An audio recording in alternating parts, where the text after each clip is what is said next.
So just like the meat thermometer that we put in the ham, you put the thermometer in your mouth and to check your temperature, right?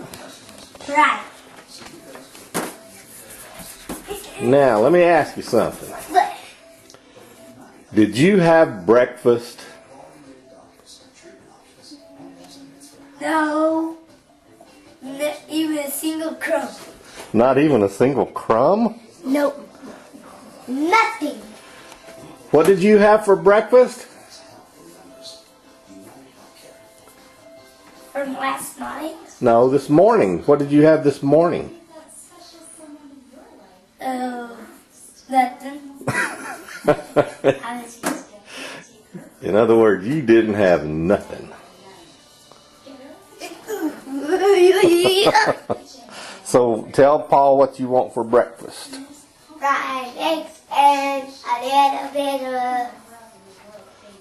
How many fried eggs? No, you can't have 5. How many?